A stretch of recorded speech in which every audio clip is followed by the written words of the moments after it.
अस्सलाम वालेकुम। आज हम शाम की सरजमीन यानी दमिश्क के बारे में बात करेंगे, जो न सिर्फ इस्लामी तारीख का अजीम मरकज है बल्कि सहाबा कराम की कुर्बानियों और फतूहात का गवाह भी है। ये वो जगह है जहां ईमान, कुर्बानी और रूहानियत की लाजवाल कहानियां लिखी गई। आइए इस मुकद्दस सफर का आगाज करें। मेरा नाम हमजा है और आप देख रहे हैं इस्लामिक हिस्ट्री। चैनल को सब्सक्राइब करें, वीडियो को लाइक करें और हमारे साथ जुड़े रहें ताकि आप इस्लामी तारीख के रोशन पहलुओं से रोशनास हों।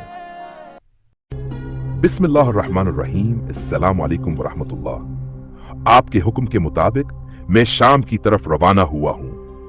अल्लाह ने मेरे हाथ पर तदम्मर, खौरान, सुखना और बसरा फतह करा दिए और आज जब मैं ये अरीजा आपकी तरफ लिख रहा हूं, मेरा इरादा दमिश्क की तरफ कोच करने का है। अल्लाह से फतह व नुसरत की दुआ है। तमाम मुसलमानों को जो आपके पास मौजूद हैं, मेरी तरफ से सलाम। वस्सलाम अलैकुम वरहमतुल्लाहि वबरकातुहू। हजरत खालिद की जानिब दमिश्क रवानगी। दोनों खतूत आपने एक ही वक्त में इरसाल किए और दमिश्क की तरफ रवाना हो गए। जब आप मकाम शनिया पहुंचे तो वहां पड़ाव किया और रायतुल इकाब नस्ब फरमाया। इसकी वजह से इस जगह का नाम सुन्नियतुल इकाब पड़ गया।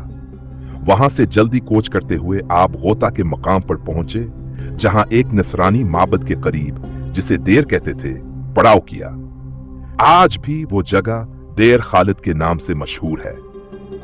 दमिश्क की सूरत हाल। दमिश्क इस वक्त लोगों से भरा हुआ था।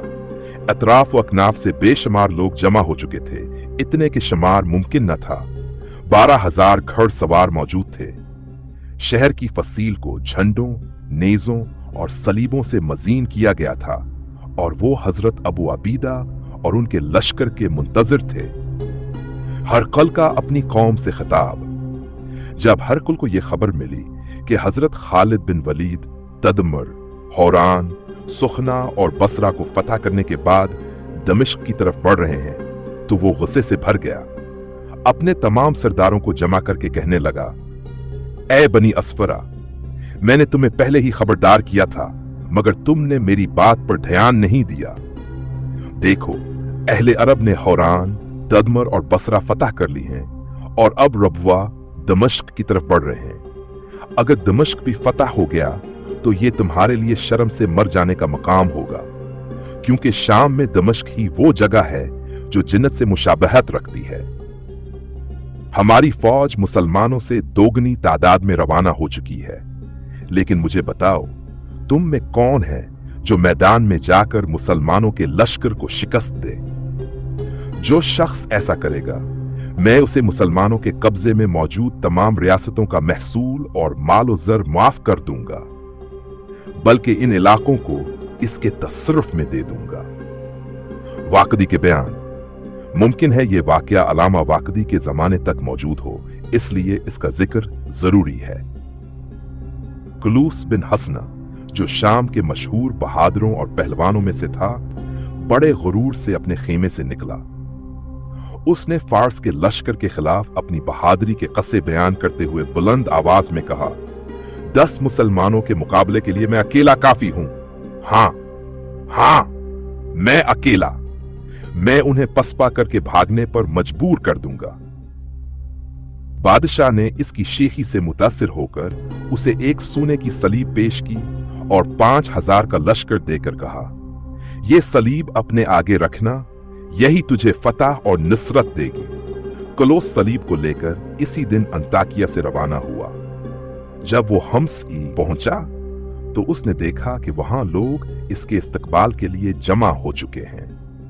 हर तरफ हथियारों की झंकार और मजमे की गूंज थी। पादरी और रहबान आगे आगे चल रहे थे। उनके हाथों में संदल और अनबर की खुशबुएं थीं और अगर बत्तियां जल रही थीं। जैसे ही कलूस के लश्कर के करीब पहुंचे, वो जोर से तकदीस के कलमात पढ़ने लगे।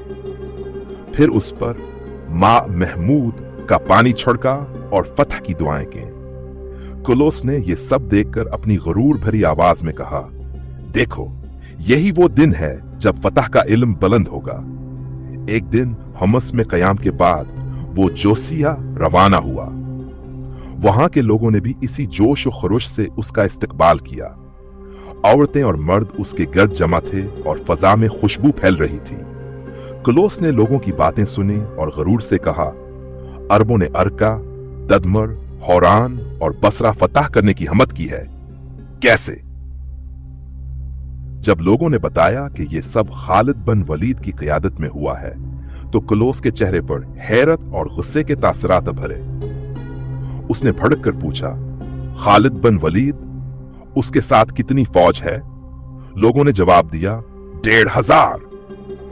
कुलोस हिंस पड़ा और जोर से कहा, किस्म है मेरे दीन के हक की, मैं उसका सर काट कर अपने नीजे पर लटकाऊंगा। फिर वो गुस्से से कदम बढ़ाते हुए दमिश्क की तरफ रवाना हो गया। दमिश्क पर उस वक्त शाह रोम हरकल की तरफ से जो गवर्नर और हाकिम मुकर्रर था, उसका नाम अज़राइल था। रोमियो के दिलों में इसकी बड़ी कद्र और मंजिलत थी। उसके साथ हमेशा 3,000 सवार और प्यादा सिपाही मौजूद रहते थे। कुलोस जब दमिश्क पहुंचा तो हुकाम आला और सरदारान दमिश्क ने उसे बड़े जोश और खरोश से खुश आमदीद कहा। बादशाह का वो फरमान जिसमें इसे मुसलमानों के खिलाफ जंग के लिए नामजद किया गया था, बड़ी शान से इसके सामने पढ़ा गया। कुलोस ने तलवार के दस्ते पर हाथ रखकर पुरजोश अंदाज में कहा, मैं मुसलमानों के खिलाफ लड़ने के लिए मुंतखब हुआ हूं। ये मेरे लिए इज्जत की बात है। जो भी मेरे सामने आएगा नीस तो नाबूद कर दिया जाएगा। तैयार रहो, क्योंकि मैं पीछे हटना नहीं जानता। मैं तुम्हारी तरफ से मुसलमानों के साथ जंग करूंगा और उन्हें तुम्हारे शहर से भगा दूंगा, लेकिन मेरी एक शर्त है, अज़राइल को अपने शहर से निकाल दो ताकि मैं तन्हा इस काम के लिए रह जाऊं और अकेला दुश्मनों को शिकस्त दे सकूं। ये बात सुनकर लोग हैरान रह गए और कुछ देर खामोशी छा गई। फिर वो पुरजोश अंदाज में बोले, जनाब, ऐसे आलम में कि दुश्मन सर पर पड़ा हो, हम ऐसा इकदाम कैसे कर सकते हैं? एक सरदार को निकाल देना यह नामुमकिन है, बल्कि इस वक्त तो कौमी इत्तेहाद और यकजहती की जरूरत है। अगर हमारे पास 10 सरदार भी मैसर हों तो हम उन्हें भी खुशी से कबूल करेंगे ताकि अरबों के साथ उनके ताउन से भरपूर मुकाबला कर सकें। ये बहस सुनकर माहौल कशीदा हो गया और दोनों तरफ जज्बात बुलंद होने लगे। अज़राइल ने यह सूरत हाल सुनकर पेशकश की, अच्छा, यूं करते हैं कि जब अहले अरब यहां पहुंचे और उनसे मुकाबला हो तो हम दोनों में से हर एक बारी बारी उनका सामना करें। एक दिन में जो भी उनको शिकस्त देगा, शहर इसी के कब्जे और तसर्रुफ में होगा। इस पर मजलिस में एक लम्हे के लिए खामोशी छा गई। फिर कौम के बुजुर्गों और सियाने लोगों ने कहा, वाह, इस मर्द ने इंसाफ की बात कही है, यही मुनासिब हल है। यह सुनकर सब राजी हो गए, लेकिन अज़राइल और कुलोस दोनों ने दिल ही दिल में एक दूसरे के खिलाफ बग़ज़ और अदावत भर ली। वो अपनी मुस्कुराहट के पीछे छुपे गुस्से को दबाते हुए अपने अपने कैंप की तरफ लौट गए। दोनों जानते थे कि यह मामला सिर्फ दुश्मन के खिलाफ जंग का नहीं, बल्कि एक दूसरे के खिलाफ भी एक बड़ी जंग है। तो ये था हमारा आज का मौजू। अगर आपको पसंद आया हो तो चैनल को सब्सक्राइब करें, वीडियो को शेयर करें और कमेंट्स में अपनी राय दें। शुक्रिया, खुदा हाफिज।